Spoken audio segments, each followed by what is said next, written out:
Christos aneste, Christ is risen. And you're supposed to respond back to me, alithos aneste, he is risen indeed. That's how the Greeks always start their resurrection or Easter morning. And we'll do that in our church in an hour or so. But just thought I'd throw that in there for you. So today is the big day. It's the foundation, the cornerstone of our Christian faith. Christ arose from the dead, forgives us on Friday, brings new life on Sunday. And for that reason, we rejoice. Every day is Easter, Resurrection Sunday. Every day is Christmas to the believer. But today is the day that the world kind of recognizes, and we certainly get to celebrate. Now, yesterday, Holy Saturday, was a day of silence, a day of grief. Not much happened on that day. By the way, this is day 9 in my series. But not much happened because the disciples were all hiding and grieving, and their Messiah has been dead and died and buried now. So they don't know what to think of this. So the day's not going along very well for them. Now, again, as I tell you these events, there's a lot of things that happen on this day, so I might have to refer to my notes. Remember that you got 4 gospel writers telling it from their different perspectives. No one contradicts each other, but they say it from different, it's like a witness of a car accident. A person on this side of the street sees it a little different than this person over here, but it's still the same resurrection story. So, Jesus rises from the dead early Sunday morning. A violent earthquake and an angel rolling away the stone and sitting upon it accompanies this event. The guards are traumatized because of this event, and they freeze like dead men, it says in Matthew 28. Mary Magdalene and another Mary either walk together to the tomb or meet each other at the tomb, and when they arrive, the stone has been, of course, rolled away. And at this time, it appears that the soldiers have taken off. More about them, in a moment. But they then, Mary and the other Mary, go find Peter and John and tell them that Jesus' body is gone. Okay, so another group of women were scheduled to meet the 2 Marys there so they could put more spices on the body of Jesus because his burial was so rushed. So when they get there, they see that the stone is rolled away, and that first they were wondering, how were we going to get this stone rolled away here? I hope there's some men here to help us. But when they get there, they find out that the stone is rolled away, and there's 2 angels sitting there. And one of the angels says to him, of course, what did you expect? This is what Jesus said was going to happen. And so he told them to, they were just kind of freaked out by this because seeing an angel can have that effect. They took off as well. Peter and John arrive at the empty tomb. John's peeking inside, but Peter goes right in, and all they find is the linen, and they're completely confused by this.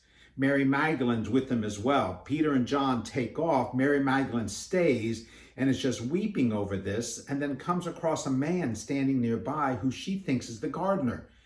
And so Jesus comforts her and talks with her, and then she realizes it's Jesus, and she is just overjoyed, about this. Jesus then makes his first appearance then appears to these other women who had left before Peter and John had arrived. And these women who saw the angels Jesus tells them that you go back and tell the disciples I'm going to meet them in Galilee.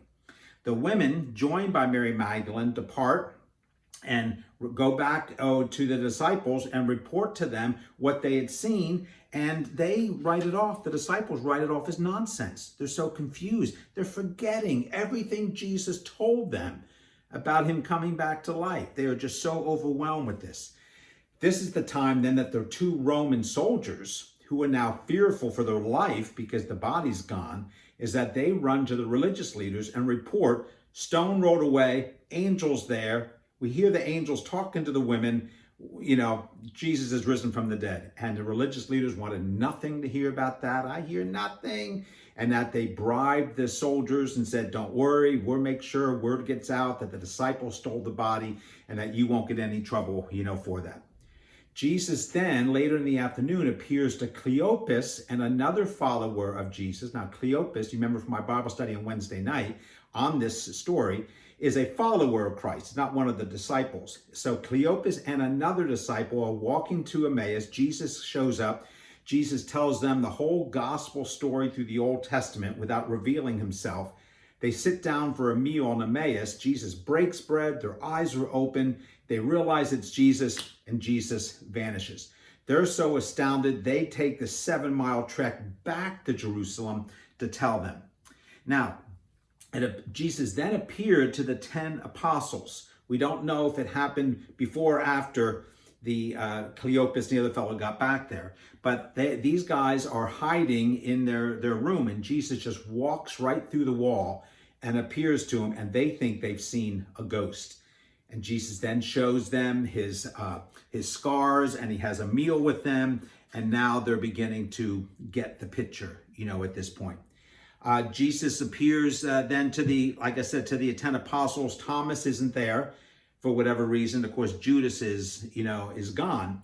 And Thomas is going to show up later on, and we'll probably talk about that tomorrow. So you see that there's a lot that happened on this resurrection day.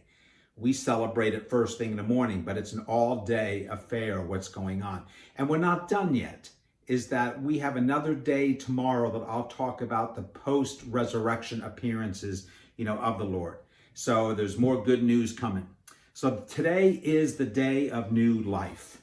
So please consider, going to your house of worship online, wherever that might be. But if you don't have a place to watch, 10 o'clock, actually 5 minutes of, we got some special stuff ahead of time. Tune in at gracechristian.com or on Facebook or on YouTube, youtube.com/Grace Christian Fellowship. And you can watch the service. We're going to have testimonies from 4 different groups of people in the church, songs sung by people in their homes. The testimonies are in their homes as well. I'll be preaching right from here, a shorter version, shorter sermon. We're going to have praise and worship that is just gorgeous. A big closing song by Altia, Zach, and Miles. It's going to be a fabulous day of celebration. We'd love to have you join us. Pass the word out. Share this with anyone you want, okay? God bless you. He is risen.